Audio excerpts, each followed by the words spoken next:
নমস্কার বন্ধুরা, সীমা রান্নাঘরে আবারও সবাইকে স্বাগতম। আজকে আমি কারকলের পুর বানাবো। আগে কারকলটি কেটে ভালো করে সিদ্ধ করে নিলাম। দেন এখানে আমি তিল নিয়েছি, তিলটা ভালো করে ধুয়ে নিয়েছিলাম রোদ দিয়ে শুকিয়ে। এবার মিক্সিতে আমি ভালো করে খোসাগুলো ফেলে দিলাম। এবার এতে পেঁয়াজ, কাঁচা লঙ্কা আর তিল দিয়ে ভালো করে একটা ব্যাটার বানিয়ে নেব। এখন ব্যাটারটা আমার রেডি হয়ে গেছে। এদিকে আমার কারকলগুলো সিদ্ধ হয়ে গেছে। কারকলগুলো আমি ঠান্ডা হওয়ার জন্য রেখে দেবো কিছুক্ষণ সময়।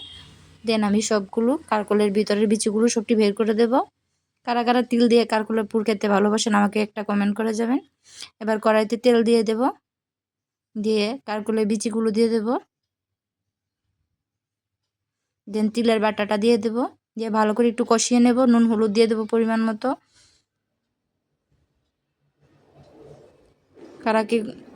কারা কারা খেয়েছেন তিল দিয়ে আমাকে একটা কমেন্ট করে জানাবেন।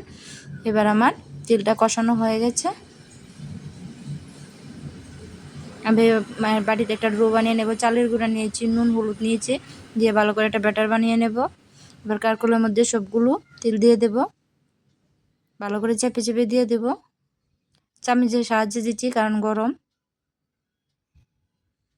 এবার আমি যে ব্যাটারটা বানিয়েছিলাম ব্যাটারটার মধ্যে চুপা দিয়ে ভালো করে উপর উপর নিচে দিয়ে সেরে ব্যাটারটা লাগিয়ে দেব।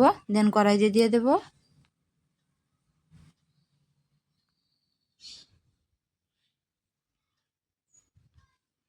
এক এক করে আমি দু তিনটে দিয়ে দিলাম, দিয়ে ভালো করে ভেজে নেব।